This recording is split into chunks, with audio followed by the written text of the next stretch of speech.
Welcome to the NBA Coast to Coast podcast brought to you by thelines.com. Coming to you from the West Coast, Josh Lander, joined once again by the man, Nate Weitzer. He is back on the East Coast, back from the West Coast, actually, where he was hanging out in Oregon for a bit.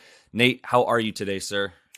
Doing good. As I told Josh, I did not fall in a volcano, managed to ski around, but not into the caldera. So we are live here going into the rest of the conference finals.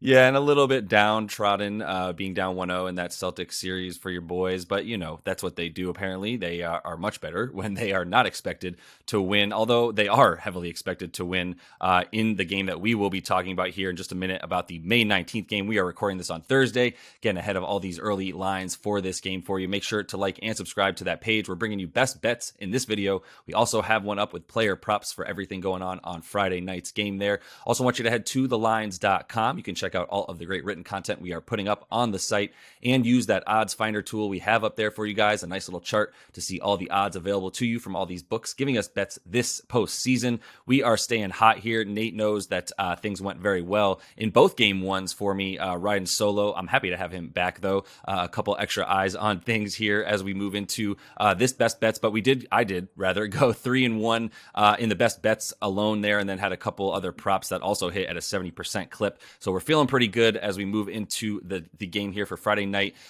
Nate, let's go ahead and just jump right into your first best bet for the night. Yeah, I mean, I figured the Celtics would have a pretty sizable spread because of this trend we've seen with the home team losing game one, winning game two. But a 9-point spread to me is just too much. I mean, I don't see the Miami Heat just laying down or giving anything up easily. So I'm going Heat +9 here as a starting point. They've failed to cover that only once here in these playoffs. That includes, the game two in New York where they just sat Jimmy as close as you might think to just letting one go, right? And they had 3 full days off after that, and they still could manage to cover 9 points because the others, this team just does not go away. I mean, we saw the coaching gap in game one, right, where the Celtics build a huge lead, and then after just a few adjustments, the Heat just absolutely bum rush them in the third quarter. I mean, it's hard to quantify coaching, but what we do know is Joe Mazzulla is not as good of a coach as Ime Udoka. And so the Celtics team is not going to be adjusting as well down the stretch here. And Eric Spoelstra is the king of adjustments. This is how he wins playoff series, and how with guys that are not necessarily the same level of talent.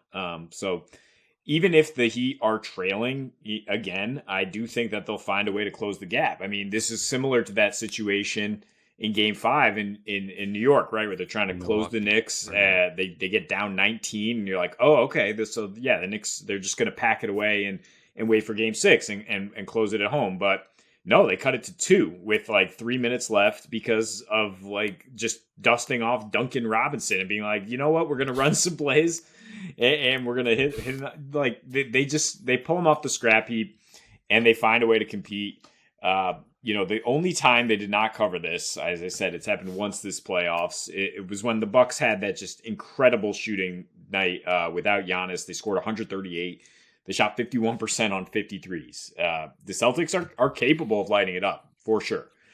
But I mean, the way these teams play each other, the last 5 regular season meetings, you average it out, there's a 0.8 point per game difference here. There's the Heat hold the Celtics to 37% from 3, and they hit 37% of their threes, and they have a better assist to turnover ratio than the Celtics. And then you look at the Celtics' home struggles; they're just dead even at 500 in these playoffs. The net rating not necessarily impressive.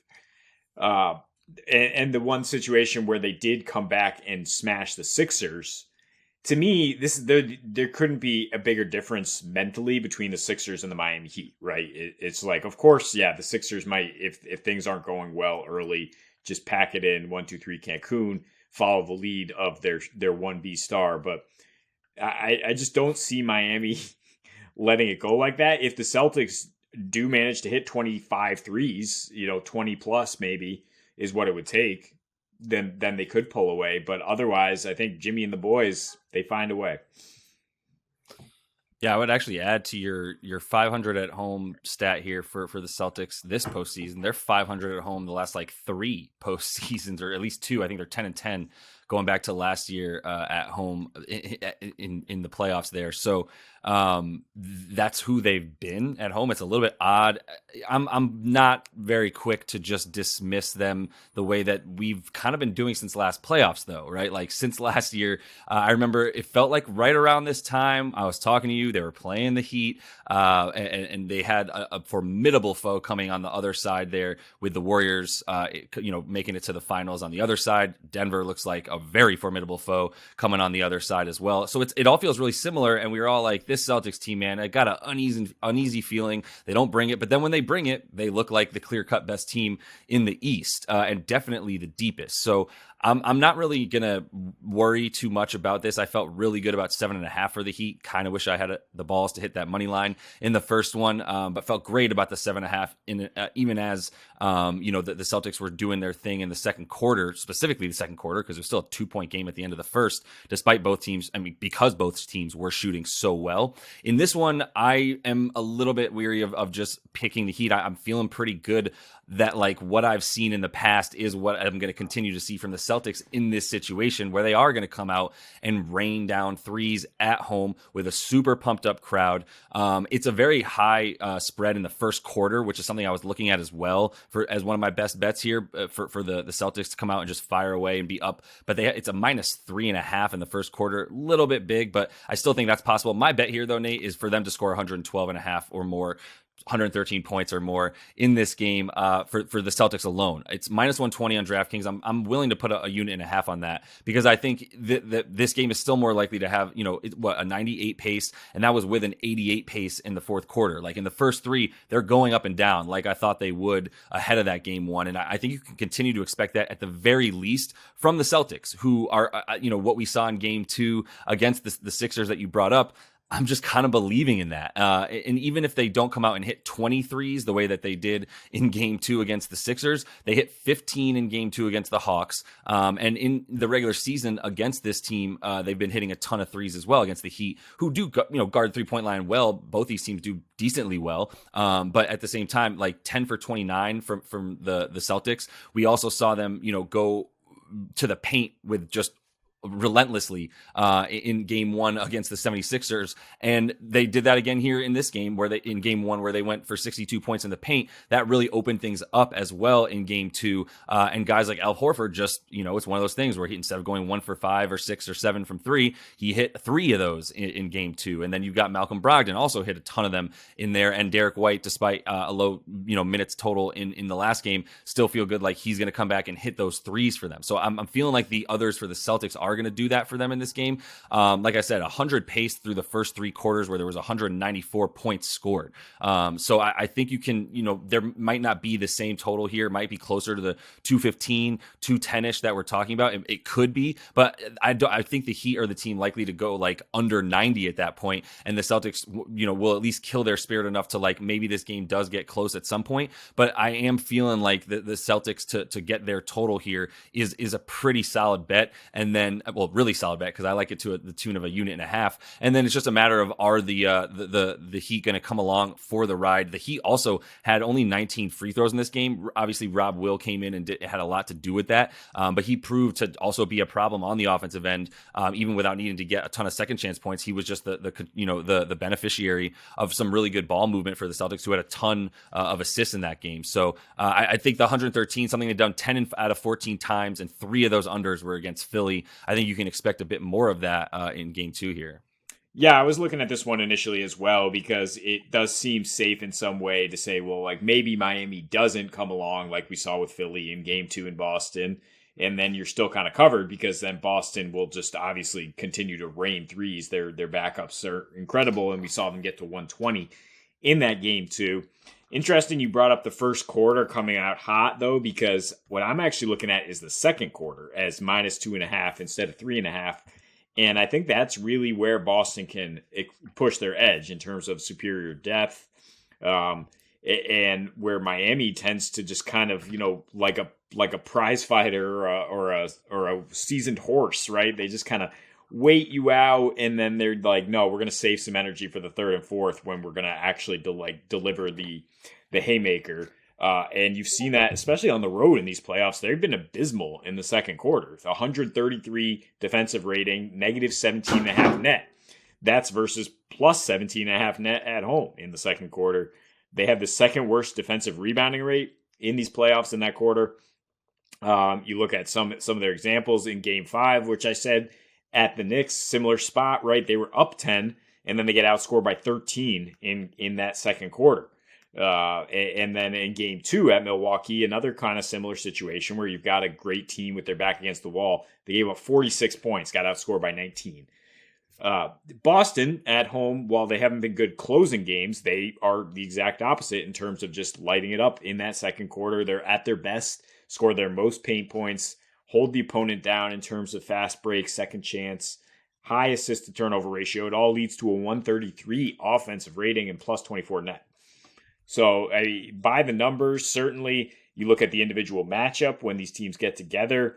In the playoffs, actually 6 straight times the home team has won the second quarter. And that, that's 4 out of 6 is Boston. And then 2 before that, to start the Eastern Conference Finals last year, Boston also won the second quarter because they've always had a little bit of superior depth because Jimmy does need to blow a little bit. He might play the entire second half, but he can't play. He's probably not going to play all 48 in Game 2 here. And then you add Malcolm Brogdon and a superior Derek White version, who's better than he was last year, to that second unit. And I think I can trust Boston to win that particular quarter. I'm with it. I did see that it was a little bit better price to take the Heat in the second quarter than the first quarter. While I was looking at it, I was like, well, that's different. And yeah, the second quarter of last game was where they did their damage as well. The Celtics, when everyone thought that they were a good bet at that point and that they were just going to continue to ride the momentum, which obviously didn't happen. And I don't know that I'm feeling as strongly like I could just take a third quarter bet on the Heat at this point. It's plus 155 right now for them to win the third quarter.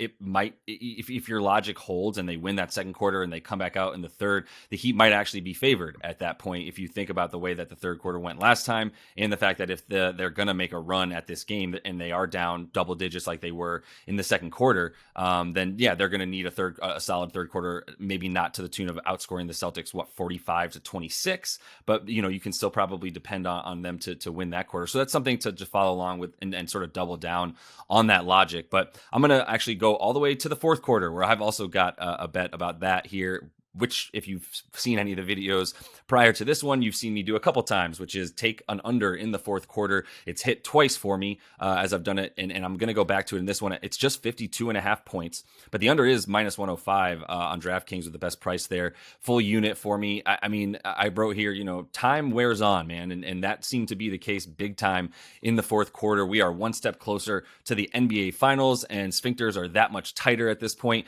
In the first 3 quarters, as I talked about in the other bet, in my first best bet, 100 pace played through those first 3 quarters with 65 points being scored total in each quarter on average. 8 in the fourth quarter, an 88 pace with 45 points scored. Was 25-20 there to end that game. So yeah, I think you can continue to rely on that. I mean, if you look at what happened in round 1, and between round 1 and round 2, those fourth quarters dwindled.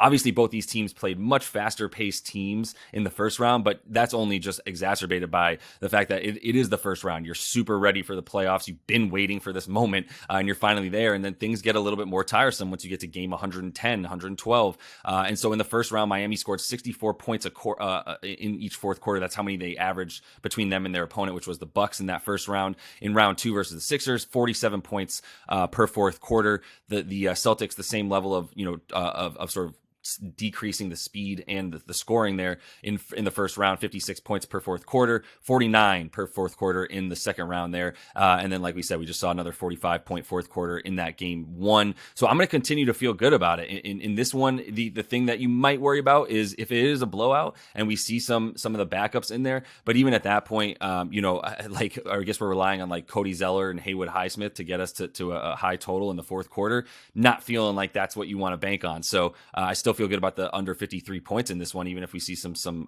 bench action.